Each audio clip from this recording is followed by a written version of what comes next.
ಅವರ ಪದ ಬಳಕೆಯಿಂದ ಬಿಜೆಪಿಯವರು ಒಗ್ಗಟ್ಟಾಗಿದ್ದಾರೆ. ಆದರೆ ಏನು ತೋರಿಸುತ್ತೆ, ಎಲ್ಲರೂ ಕೂಡ ಹಾಳು ಬುದ್ಧಿನವರೇ ಇರೋದು ಅಂತ. ಒಬ್ಬರನ್ನ ಖಂಡಿಸಿದಾರ ಅಥವಾ ಒಬ್ಬರನ್ನ ಹೇಳಿದಾರ? ಇಲ್ಲ, ಅವ್ರು ಹೇಳಿದಾರ ಇಲ್ಲ ನನಗೆ ಗೊತ್ತಿಲ್ಲ.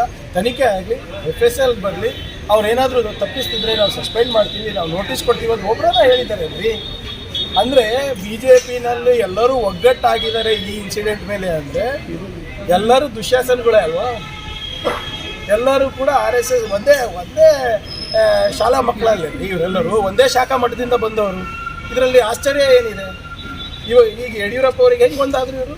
ಯಾರನ್ನ ಒಬ್ಬರನ್ನ ಧೈರ್ಯ ಮಾಡಿ ಇಲ್ಲಪ್ಪ ಯಡಿಯೂರಪ್ಪ ಅವ್ರು ಮಾಡಿ ತಪ್ಪು ಅಂತ ಯತ್ನಾಳವ್ರು ಒಬ್ಬರೇ ಹೇಳಿದ್ದು, ಯಾವ ವೇದಿಕೆ ಹತ್ತಿಸ್ಬಾರ್ದು ಅಂತ.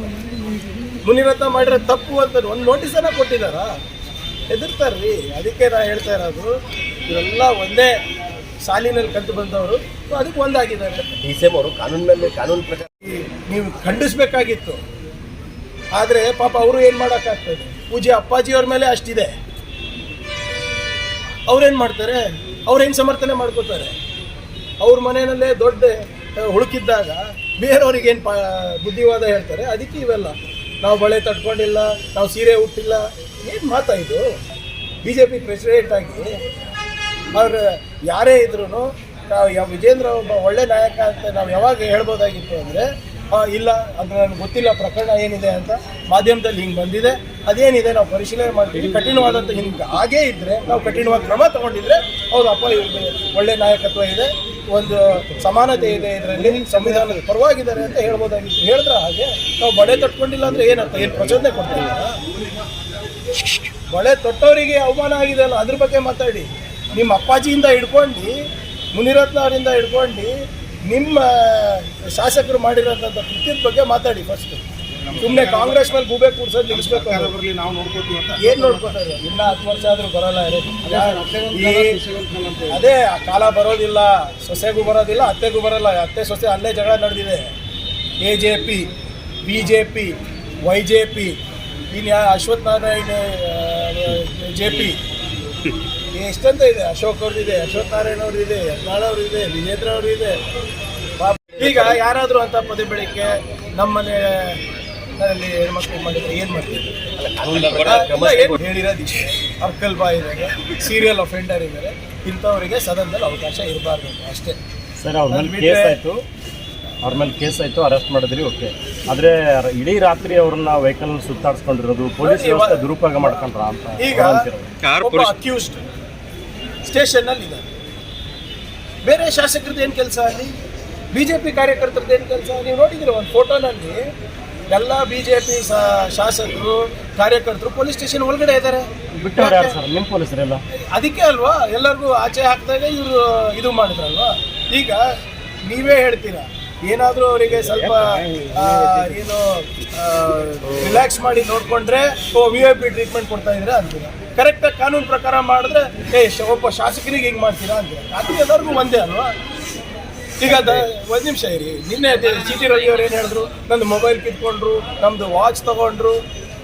ದರ್ಶನ್ ವಿಡಿಯೋ ಕಾಲ್ ಮಾಡಿದ ತಕ್ಷಣ ಏನಾಯಿತು? ಇನ್ನೂ ಬೇಲ್ ಬೇಲಿಗೆ 1.5-2 ತಿಂಗಳಾಯಿತು. ಕರೆಕ್ಟಾ? And as per law should the mobile phones should anything body search ಆಗಬೇಕಲ್ಲ. ಒಬ್ಬ ಅಕ್ಯೂಸ್ಡ್ ಆದ ತಕ್ಷಣ ಫಸ್ಟ್ ಬಾಡಿ ಸರ್ಚ್ ಆಗಬೇಕು, ಅವ್ರು ಏನೇ ಇದ್ರೂ ಜಮಾ ಆಗಬೇಕು. ಅದನ್ನು ಮಾಡಬಾರ್ದಾ? ಕಾನೂನು ಪಾಲನೆ ಮಾಡೋಕ್ಕೂ ನಾವು ಬಯಸ್ಕೊತಾ ಇದ್ದೀವಲ್ಲ. ಏನು ವಿಚಿತ್ರವಾದಂಥ ಸಂದರ್ಭಗಳು ಇದು. ಸೊ ನಾವು ಮಾಡಿದ ತಪ್ಪ ನೀವೇ ಮುಖಭಂಗ ಅಂತ ಅನ್ಸುತ್ತಾ? ಮುಖಭಂಗ ಅಲ್ಲ. ಫಸ್ಟ್ ಆಫ್ ಆಲ್ ಕಾನೂನು ದಿಸ್ ಅಫೆನ್ಸ್ ಈಸ್ ಬೇಲೇಬಲ್. ಒಪ್ತೀರ? ಬೇಲೇಬಲ್ ಅದರಲ್ಲೇನು ಸತ್ಯಕ್ಕೆ ಜಯ, ಅದರಲ್ಲೇನು ಇವರೆಲ್ಲ ಭಾಳ ಎದೆ ತಟ್ಕೊಂಡು ಮಾತಾಡ್ತಾ ಇದ್ದಾರೆ. ಹೀಗೆ ಬರಬೇಕು.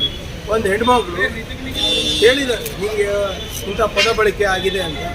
ಅವರ ಬೆನ್ನಿಗೆ ಹಲವಾರು ಶಾಸಕಿಯರು ನಿಂತಿದ್ದಾರೆ, ಶಾಸಕರು ನಿಂತಿದ್ದಾರೆ. ಇಲ್ಲಪ್ಪ ತಪ್ಪಾಯಿತು ಅಂತಲೂ ಇಲ್ಲ ಅಲ್ಲ, ಇವರು ನಾನು ಹೇಳೇ ಇಲ್ಲ ಅಂತ ಇದ್ದಾನಲ್ಲ.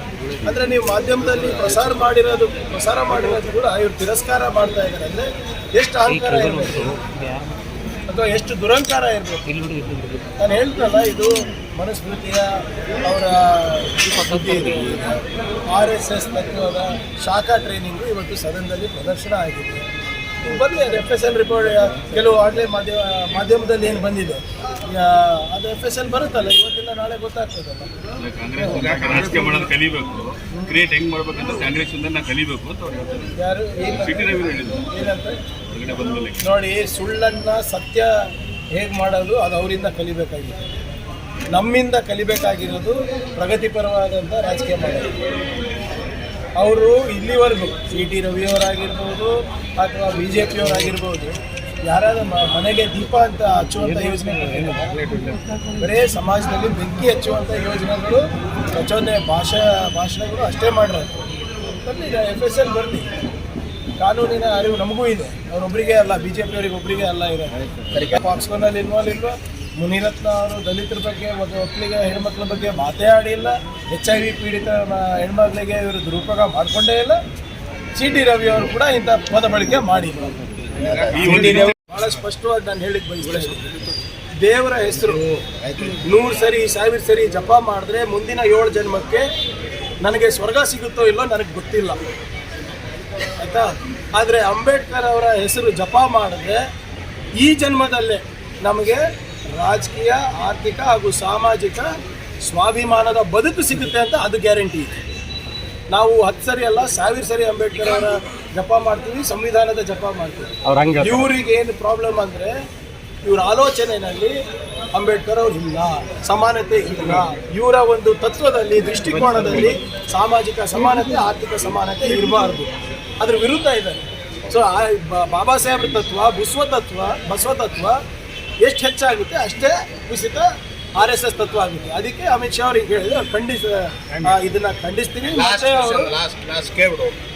ಅವರಿಗೆ ಹುಚ್ಚನಾಗಿ ಕರೆದಿದ್ದೀವಿ. ಈಗ ಒಳಗಡೆ ಪೊಲೀಸ್